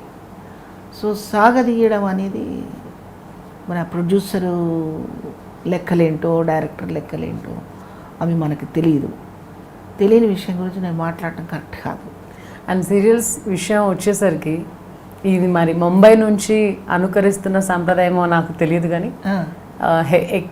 ఎక్కువ మేకప్ వేసుకోవడం కానీ, హెవీ జ్యువెలరీని క్యారీ చేయడం కానీ, ఎక్కువ హెయిర్ స్టైల్స్, ఆ కొప్పులు వేసుకోవడం కానీ, ఇవన్నీ మీకు ఇబ్బందికరంగా అనిపించదా అన్ని గంటలు క్యారీ చేయాలంటే? చెప్పాను కదమ్మా, ఇక్కడ ఫ్రీడమ్ వచ్చింది. కమాండర్స్ లేరు, తక్కువ. ఇది చెయ్యాలి, ఇలాగే చేయాలి, ఇలాగే ఉండాలి, ఇది తప్పు అని చెప్పే వ్యక్తులు తక్కువైపోయారు. వాళ్ళకి ఫ్రీడమ్ వచ్చింది. అది కూడా కొంతకాలం మారుతుంది. మీరు మీ సీరియల్ ఆర్టిస్టులు సీనియర్స్ అందరూ కలిసి కూర్చున్నప్పుడు వీటి గురించి చర్చించుకుంటుంటారా? జనం ఇలా అనుకుంటున్నారు, మన స్టైల్ కానీ మనం క్యారీ చేసే విధానం కానీ కొంచెం మార్చుకుంటే బాగుంటుంది అట్లా. ఇది ఎప్పుడు వింటారు? మీరు నన్ను సీనియర్గా గుర్తించినప్పుడు, నేను చెప్పేది నిజమని గుర్తించినప్పుడు నా మాట మీరు వింటారు. మీరు నేను సమకాలికలో మీకంటే మాకు బాగా తెలుసు అనుకున్నప్పుడు నేను మీకు చెప్పలేను కదా తల్లి. కాబట్టి మా లిమిట్స్లో మేము ఉంటాం. ఎప్పుడైనా మనకి తెలియంది తెలుసుకుందాం అనుకునే జిజ్ఞాస అవతల వాడికి ఉన్నప్పుడు చెప్పడానికి సాహసం చేస్తాం. మాకంతా తెలుసు అనుకున్నప్పుడు తెలిసిన వాడికి చెప్పేది ఏముందమ్మా? చెప్పం. అది వాళ్ళే తెలుసుకున్నప్పుడు ఆటోమేటిక్గా మారుతారు. టీవీ ఆర్టిస్టుల్లో కూడా చాలామంది క్యారెక్టర్నే దృష్టిలో పెట్టుకొని చేసేవాళ్ళు ఉన్నారు, లేకుండా పోలేదు. ఇప్పుడు మీరు అడిగిన పాయింట్స్కి సమాధానం నేను చెప్పలేను, ఎందుకంటే వాళ్ళకి ఇక్కడ ఓవర్ ఫ్రీడమ్ ఉంది. అందుకని ఆ ఫ్రీడమ్ని ఉపయోగించుకొని క్యారెక్టర్స్ లిమిట్స్ దాటిపోతున్నారు. తర్వాత టీవీ మన హిందీ ఇమిటేషన్ కూడా కొంత జరుగుతుంది, ఆ దారిలో వెళ్తున్నారు మన వాళ్ళు. ఫర్ ఎగ్జాంపుల్ తీసుకుంటే ఒక సాధారణ గృహిణి పడుకొని అప్పుడే తెల్లారి లేచిన తర్వాత అంత మేకప్ ఉండదు, అంత జ్యువెలరీ ఉండదు, అంత ఓవర్ క్యారింగ్ ఏం ఉండదు. కానీ ఇప్పుడు తెలుగు సీరియల్స్ కానివ్వచ్చు, హిందీ సీరియల్స్ కానివ్వచ్చు, మన అనుకరించారు అనుకుంటే హిందీ సీరియల్స్ లేవడమే భర్తకు కాఫీ తెచ్చడం కానీ లేకపోతే పూజ చేయడం కాసులు పేరు వేసుకొని అన్నన్ని నగలు మనం ఇంట్లో ఉన్నప్పుడు వేసుకుంటామా అని ఇప్పుడు జనాలు కూడా చాలా ఓవర్ నాలెడ్జ్ అయిపోయి ఇవన్నీ గమనిస్తున్నారు కదా. నిజంగా ప్రేక్షకులు గమనిస్తే చాలా హ్యాపీ. ప్రేక్షకులు గమనించకుండా వాటికే చాలా ముగ్ధులైపోతే దానికి మనం ఏం చేయలేము. అలాంటి పరిస్థితి వస్తే చాలా చాలా హ్యాపీగా ఫీల్ అవుతాను నేను. ఏంటంటే 22 minutes వచ్చే ఎపిసోడ్లో అందంగా కనిపించాలి అనే కాన్సెప్టే ఉంది తప్ప ఒక రకంగా మన తప్పు కూడా ఉంది. ప్రేక్షకులు అలా ఒప్పుకుంటున్నారేమో మరి. జీ తెలుగులో వసంత కోకిల అని ఒక సీరియల్లో వచ్చేది. అంటే అమ్మాయి చాలా చాలా గ్లామరస్గా చాలా కలర్ఫుల్గా ఉంటుంది, బ్యూటిఫుల్గా ఉంటుంది. బట్ ఆ అమ్మాయికి మొత్తం నలుపు పెట్టేసి నల్లగా మేకప్ చేసుకుని చూపించారు. అంటే ఆ సీరియల్ బాగా హిట్ అయింది కూడా. ఓకే, మీరు ఇందాక అన్నారు కదా ఒక 22 minutes డ్యూరేషన్లో అందంగా కనిపించాలనే తపనతో అన్ని వేసేసుకుంటుంటారు. ఇన్ఫ్యాక్ట్ అట్లాంటి సీరియల్స్ కూడా నాకు తప్పలేదు అది. ఇప్పుడు నేను వేసేది నానమ్మ క్యారెక్టరు. డల్లుగా వద్దండి, బాగుండాలండి, రిచ్ క్యారెక్టర్ అని అంటారు. రిచ్ క్యారెక్టర్ అయినప్పుడు మరి ఇక తప్పదు, వెళ్తూ ఉంది. ఇంకా నా పెర్ఫార్మెన్స్ నా ఊరువడిలో నేను వెళ్ళిపోతుంది క్యారెక్టరు. మరి కొంత వాళ్ళ మాట వింటూ, కొంత నా మాట వింటూ, కొంత పాత్ర మాట వింటూ అలా ప్రయాణం సాగిస్తున్నాను. ఎందుకంటే సినిమాలు తగ్గిన నేపథ్యంలో సీరియల్ నన్ను ఖచ్చితంగా టీవీ నన్ను దత్తత తీసుకొని దాదాపు గత 5 సంవత్సరాల నుంచి టీవీ సీరియల్సే చేస్తూ నా మనుగడ సాగిస్తున్నాను. కాబట్టి కొన్ని ఇది కరెక్ట్ కాదేమో అని అనిపించినా మళ్ళీ నా పరిధిలోకి తెచ్చుకొని, ఎందుకంటే పెర్ఫార్మెన్స్ డామినేట్ చేసినప్పుడు అవన్నీ పెద్ద విషయాలు కాదు. అలాగని నేనేం స్లీవ్లెస్ బ్లౌజులు వేసుకొని మీరు అన్నట్టు ఇందాక రాత్రిపూట నిద్రపోయి పొద్దున్నే లేచిన నెక్లెస్లు పెట్టుకొని చెయ్యను. కానీ కొంత ఆ పాత్ర అడుగుతుంది కావాలి అంటే వేసుకోవడం. ఆ సీన్లో అవసరం లేదు, ఆ సీన్కి అక్కర్లేదు, ఆ క్యారెక్టర్కి అక్కర్లేదు, వెయ్యను, పట్టించుకోరు, వెళ్ళిపోతూ ఉంది. రైట్. సీరియల్స్ నుంచి ఒక్కసారిగా మనం మొన్న రీసెంట్గా జరిగిన ప్రెస్సింగ్ ఇష్యూ, అందరినీ కదిలించిన ఇష్యూ, తెలుగు ఫిల్మ్ ఇండస్ట్రీలో ఎప్పటి నుంచో ఇది ఒక చీకటి కోణం అనుకున్నప్పటికీ కూడా దీన్ని వెలుగులోకి తీసుకొచ్చారు. ఇప్పటికీ అర్థమై ఉంటుంది మీకు. ఆ ఇష్యూకి సంబంధించి మీ రియాక్షన్ ఏంటి? నేను అసలు ఆ విషయం వినదలుచుకోలేదు, మాట్లాడదలుచుకోలేదమ్మా. ఎందుకంటే మనం ఇప్పటిదాకా చాలా హెల్తీగా మాట్లాడుకున్నాము. ఇప్పుడు మీరు చెప్పిన విషయం నాకు అర్థమైంది. ఈ ప్రోగ్రాం చూసే వాళ్ళకు కూడా అర్థమై ఉంటుంది. మీరేం అడిగారు, దానికి నేనేం జవాబు చెప్పాలో. ఎందుకంటే ఒక సినిమా ఇండస్ట్రీలోనే ఆడవాళ్ళు లేరు, సినిమా ఇండస్ట్రీలోనే మగాళ్ళు లేరు. స్త్రీ పురుషులు అనేది ప్రపంచవ్యాప్తంగా జరిగే అన్ని ఉద్యోగాలు, వ్యాపారాలు అన్నిటిలోనూ మగాళ్ళు ఆడాళ్ళు ఇద్దరు ఉన్నారు. అంతేనా? సినిమా ఇండస్ట్రీలో ఉన్నారా? అక్కడ కూడా ఉన్నారు కదా. కాబట్టి ఎమోషన్స్ అనేవి అక్కడ ఉంటాయి, ఇక్కడ ఉంటాయి. ఇది కరెక్టా కదా? కరెక్టే. అయితే ఇష్టము అయిష్టము రెండు ఉంటాయి, మంచి చెడు రెండు ఉంటాయి. మీకు ఇష్టమై మీరు కాలు బురదలో పెడితే దానికి నేనా బాధ్యుణ్ణి అంటే మీరేం చెప్తారు సమాధానం? మిమ్మల్ని బలవంతంగా తీసుకెళ్ళి ఎవరు బురదగోతులో తోయరు. అలా చేయకపోతే అవకాశాలు పోతాయేమో అనే భయం ఉన్నవాళ్ళు ఏదైనా చేసేస్తారు. చేసేసిన తర్వాత అసలు ఆ రంగమే చెడ్డది. నాకు ఎలా ఉంటాయంటే కొన్ని కామెడీగా ఉంటాయి. నన్ను మొన్న ఎవరో ప్రొడక్షన్ కారులో తీసుకెళ్తున్నారు, అది కాస్ట్లీ కారు అయినా పాడైపోయింది, కారు ఆగిపోయింది. సపోజ్ బెంజ్ అనుకుందాం ఏదో కార్లేండి, అది బెంజ్ కాదు, రోడ్డు మీద పాడైపోయింది.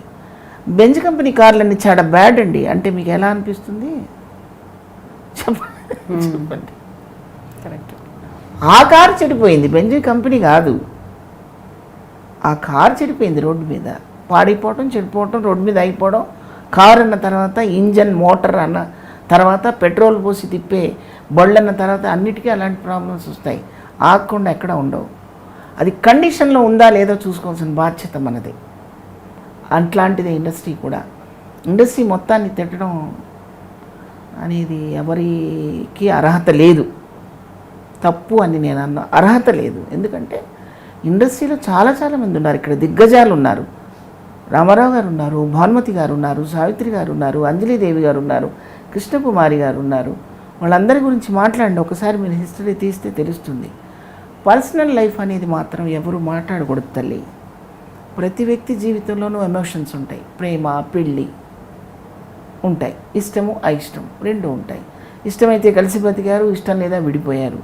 కృష్ణా విజయ నిర్మల గారు చెప్పండి, వాళ్ళ ప్రేమ, పెళ్ళి, కుటుంబ సభ్యులు ఒప్పుకున్నారు, సమాజం ఒప్పుకుంది, ఇండస్ట్రీ ఒప్పుకుంది, ప్రపంచం ఒప్పుకుంది. ఇంకేంటి మనం మాట్లాడేది అక్కడ? కాబట్టి ఎవరు ఏది సెలెక్ట్ చేసుకుంటే అదే జరుగుతుంది. అంతే తప్పితే మన సెలక్షన్ లేకుండా రాంగ్ రూట్ పట్టించేది మాత్రం సినిమా ఇండస్ట్రీ ఎప్పుడు కాదు తల్లి. ఈ ఇష్యూ జరిగిన తర్వాత ఇండైరెక్ట్గా మహానటి సినిమాతో దిగ్గజాలు కూడా ఆడియో లాంచ్లో పంచిచ్చినట్టుగా అనిపించింది. ఆ సినిమాకు మొత్తం దాదాపు టెక్నీషియన్స్ అందరూ కూడా ఆడవాళ్ళు పనిచేశారు, మన తెలుగు వాళ్ళు పనిచేశారు. ఒక మహానటి జీవిత చరిత్రకు అశ్విని దత్, ఇంతకంటే ఉదాహరణ పిల్లలు ఏం కావాలి చెప్పు. ప్రియాంక దత్, స్వప్న దత్ కూడా ఒక అశ్విని దత్ గారి కుమార్తెలు ఒక ఆర్టిస్ట్ లైఫ్ హిస్టరీని సినిమా తీసే సాహసం చేసి, సాహసం అని ఎందుకంటున్నానంటే చూస్తారో లేదో తెలియదు కదా, ఆ సినిమా యాక్టర్ లైఫ్ ఏం చూస్తాంలే అనుకుంటే చూడరు కదా. మీకు ఇంతకంటే సమాధానం మరొకటి లేదు. సావిత్రి గారి సినిమా, మహానటి సినిమా బ్రహ్మాండమైన సమాధానం చెప్పింది. ఆర్టిస్టు విలువని, ఆర్టిస్టు స్థాయిని మరింత పెంచింది మహానటి సినిమా. ఎందుకంటే ఎవరో మనకి అసలు వాళ్ళ గురించి నేను మాట్లాడకూడదు, అటువంటి వాళ్ళని అసలు ఇందులో కలుపుకొని మాట్లాడటం కూడా కష్టం, అది కరెక్ట్ కాదు. మనం ఇందాక చాలా విషయాలు చెప్పుకున్నాం. ఆర్టిస్ట్ అయినా, కలెక్టర్ అయినా, పోలీస్ ఆఫీసర్ అయినా స్త్రీయత్వం ఎక్కడికి పోతల్లి, అక్కడే ఉంటుంది. చేసే ప్రొఫెషన్ వల్ల హృదయంలో ఎక్కడ మార్పు. మనం హృదయానికి మేకప్ వేస్తాం, నా హృదయానికి మీరు లైట్ వేశారు కాదు, నా ముఖం మాత్రమే. నా మైండ్, నా ఇన్నర్ సోల్, నా హృదయం ఎప్పుడు దాని పని అది చేస్తూనే ఉంటుంది. అది అపస్తుతులు పలకదు, మీరు పలికించినా పలకదు. పలికాను అంటే నా ఇష్టం. నాన్ వెజ్ వాడిని తీసుకెళ్ళి మీరు రెస్టారెంట్కి తీసుకెళ్ళి ఇక్కడ నాన్ వెజే ఉందండి మీరు తినండి అంటే తింటాడా? వెజిటేరియన్ తీసుకెళ్ళి, ఏమండి వెజిటేరియన్ తీసుకెళ్ళి నాన్ వెజ్ తినడు కదా. లైఫ్ కూడా అంతే అమ్మా, మనకి ఏది ఇష్టమో అదే చేస్తాం. ఫోర్స్, ప్రెషర్ చేసేది మన అవసరం, వ్యక్తి కాదు. ఈ పని నేను చేయకపోతే నాకు ఈ అవకాశం మిస్ అయిపోతుంది అనుకున్న వాళ్ళు అది చేస్తారు, అవతల వాళ్ళు అలాగే చేస్తారు. నువ్వు ఇండస్ట్రీ మొత్తాన్ని తిడితే ఎట్లా? కాబట్టి అది చాలా చిన్న మనుషులు మాట్లాడిన మాటలు, నాలెడ్జ్ లేని మాటలు. అసలు దాని గురించి మళ్ళీ మనం ఛానల్ ముందు ఇంటర్వ్యూలో మళ్ళీ రిపీట్ చేసుకోవాల్సిన విషయం కూడా. ఓవరాల్గా మీ సహనటులు కానీ, మీ జూనియర్స్కి కానీ, సీరియల్ ప్రాజెక్ట్స్లో వర్క్ చేస్తున్న వాళ్ళకి మీరు ఐ డ్రీమ్ ద్వారా చెప్పాలనుకున్నది? ఒక పవిత్రమైన వృత్తి ఇది, అందరికీ అబ్బదు. ఒక కళాకారుడిగా, ఒక కళాకారుడిగా, ఒక టెక్నీషియన్గా, ఒక కెమెరామెన్ కావచ్చు, మేకప్ మెన్ కావచ్చు, ఈ ఎనీ డిపార్ట్మెంట్స్, మనకి చాలా డిపార్ట్మెంట్స్ ఉన్నాయి. అందరికీ పేషెన్సీ ఉండదు, అందరికీ ఇది రాదు. ముఖ్యంగా ఆర్టిస్టు కళాకారులకి ఇది రాదు. ఇది చాలా పవిత్రంగా, అంటే పూలతో పూజించేది ఎవరినమ్మా మనం? దేవుణ్ణి. దేవుడి తర్వాత పూజించేది ఆర్టిస్ట్ని. సో భగవంతుడి వరం ఇది, మనకి ఇది ఇచ్చిన వరం. ఈ వరాన్ని చాలా పవిత్రంగా, చాలా రెస్పెక్టబుల్గా వాడుకుంటే వాళ్ళ జీవితాంతం హాయిగానే ఉంటుంది. ఎవరు మోసం చేసినా నటరాజు మోసం చేయడమ్మా. కళాకారుల్ని వాళ్ళ చుట్టూ ఉన్న వాళ్ళు మోసం చేయొచ్చేమో కానీ ముఖ్యంగా ప్రేక్షకులు మోసం చేయరు. ఆ నమ్మకం నాకు ఎప్పుడు కలిగిందంటే, ఎప్పుడో చనిపోయారు 30 ఏళ్ల క్రితం సావిత్రి గారు, ఆమెను గుర్తుపెట్టుకుంటారా, చూస్తారా అని నాకు అనిపించింది. నేను ఆ థియేటర్లో కూర్చుంటే ఒక దేవాలయంలో కూర్చున్నట్టు అనిపించింది. ఎందుకంటే మన ఇంట్లో ఒకరినొకరిని ప్రేమించుకోవటం సహజం. ఎప్పుడో చనిపోయిన సావిత్రి గారిని ప్రేమించటం, ఆ ప్రేమతో ఒక కన్నీరు చుక్క కార్చటం చాలా అద్భుతం. అంటే మన తెలుగు ప్రేక్షకులకి ఎంత ప్రేమ ఉందో, ఎంత అభిమానం ఉందో మళ్ళీ మనకి నిరూపించబడింది. అంతకంటే ఏం కావాలి ఆర్టిస్ట్కి? నాట్ ఓన్లీ సావిత్రి గారి ప్రతిభ ఇది, మా ఆర్టిస్టుల ప్రతిభ. మా ఆర్టిస్టుల అందరి గౌరవాన్ని మరొకసారి తట్టి లేపారు ఆవిడ. మాకు షేక్ హ్యాండ్ ఇచ్చి లేవండి పైకి నేను నిద్ర లేపారు. మాకెక్కడ నిరుత్సాహాన్ని నూరిపోయలేదు ఆవిడ. మరొకసారి మాకు బలాన్ని ఇచ్చారు, ప్రేక్షకులు ఇచ్చారు. ఈ విషయంలో సావిత్రి గారితో పాటు ఇంత మంచి ప్రేక్షకులు మనకున్నారా అని రుజువు చేసుకున్నారు కదా అమ్మ.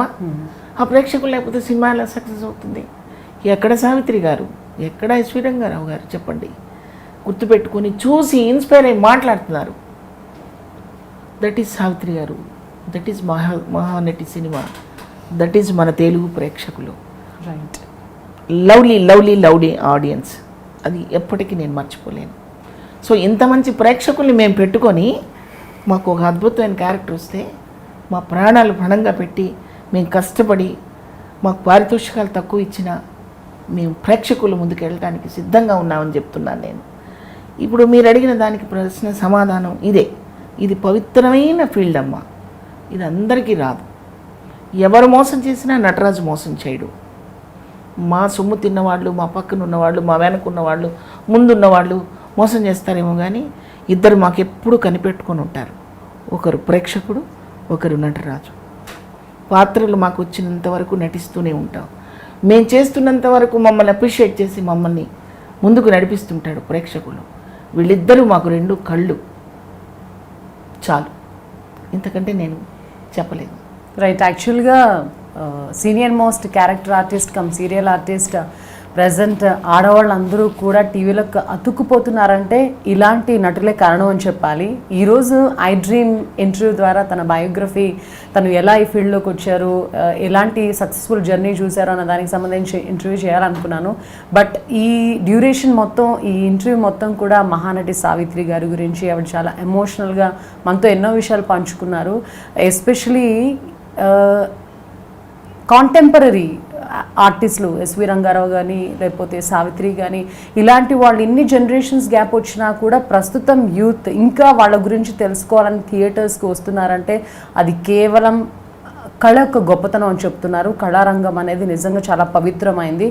ఈరోజు ఎంతోమంది నాలెడ్జ్ లేకపోవడం వల్ల సినిమా ఇండస్ట్రీ మీద దుమ్మెత్తి పోస్తూ ఉండొచ్చు, కానీ సినిమా ఇండస్ట్రీ కళామ తల్లి అనేది చాలా గొప్పది. ఎవరు మోసం చేసినా ప్రొడ్యూసర్లు, డైరెక్టర్లు, రకరకాల కోఆర్డినేటర్స్ మోసం చేసినా కూడా నటరాజు మాత్రం కళాకారుని మోసం చేయరు అని చెప్తున్నారు శివపార్వతి గారు.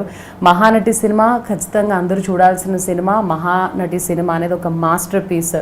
అసలు ఒక నటి జీవితంలో ఎన్ని మలుపులు తీసుకున్నాయి, ఒక నటి జీవితంలో, తన వ్యక్తిగత జీవితంలో ఆమె ఎలాంటి కష్టాలు చూసింది అన్నదానికి సంబంధించి ముఖ్యంగా మహిళలకి చాలా ఇన్స్పైరింగ్ బయోపిక్ మహానటి సావిత్రి అని చెప్తున్నారు.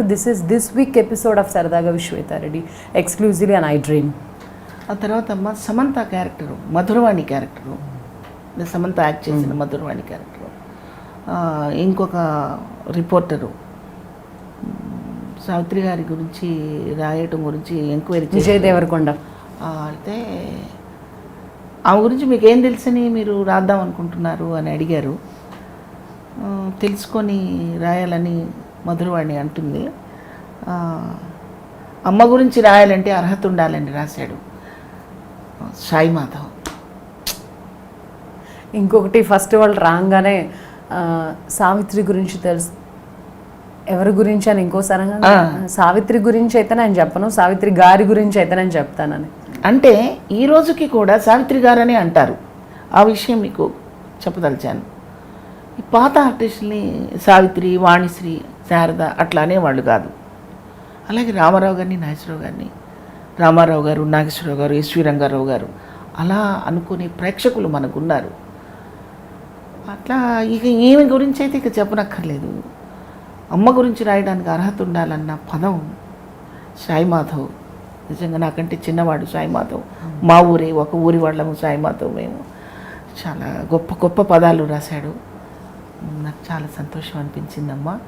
అంటే ఒక సినిమా ఆర్టిస్ట్ గురించి ఎంత రేంజ్కి గౌరవం ఇచ్చి అమ్మ గురించి రాయాలంటే అర్హత ఉండాలి అని రాశారు. అంటే ఆవిడ జీవితంలో జరిగిన అపశృతులే తప్ప ఆవిడ గురించి మనం వేరే తప్పుగా మాట్లాడుకునే అవకాశం లేదు. ఇంకొక పదం రాశారు, నేను తాగుతున్నానని తాగుబోతున్నాను అనుకుంటున్నారు, విషయం తాగుతున్నానని వాళ్ళకి తెలియదు పాపం అని రాశారు. పాపం అంటే ఏంటి? నా అభిమానులు నేను తాగుబోతున్నాను అనుకుంటున్నారు, నన్ను తెలియకుండా నేను విషయం తాగుతున్నానని వాళ్ళకి తెలియదు పాపం అని చెప్పించడం ఎంత గొప్ప. అంటే మరి కొద్ది రోజుల్లో నిజం వాళ్ళకి తెలుస్తుందని. అసలు బాగా స్టడీ చేశారు సాయి మాధవ్ గారు కూడా ఆమె మనస్తత్వాన్ని.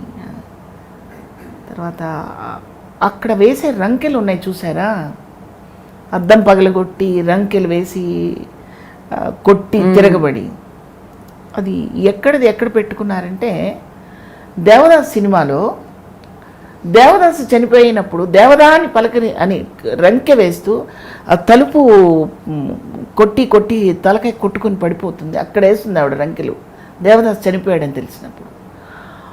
అదే షౌటింగ్, అదే సౌండ్ వ్యక్తిగత జీవితంలో అతను తనని మోసం చేశాడని తెలిసినప్పుడు అదే సౌండ్. దేవదాసు చచ్చిపోతే ఎంత రియాక్ట్ అయిందో, తన ప్రేమ చచ్చిపోయినప్పుడు అంత రియాక్ట్ అయింది సావిత్రి గారు అని చెప్పడం కోసం ఆ ఎమోషన్ని ఇక్కడ క్యారీ చేశారని నేను అనుకుంటున్నా. చాలా. ఇంకొక ఇంట్రెస్టింగ్ క్వశ్చన్, ఇప్పుడు మీ తరం సావిత్రి గారి తరం చూసుకున్నా కూడా ఒకటే ప్రేయసి, ఒక్కటే ప్రియుడు, అంటే ఒకళ్ళ కోసమే దేవదాస్ కానీ పార్వతి కానీ క్యారెక్టర్స్ వాళ్ళకి అంకితం. వాళ్ళు దక్కినా దక్కపోయినా వాళ్ళనే స్మరించుకుంటూ జీవితాంతం గడిపారు. బట్ ఇప్పుడు న్యూ జనరేషన్కి ఒకసారి వస్తే చాలా సందర్భాల్లో సినిమాల్లో కూడా కామెడీ సీన్స్లో చూపిస్తూ ఉంటారు.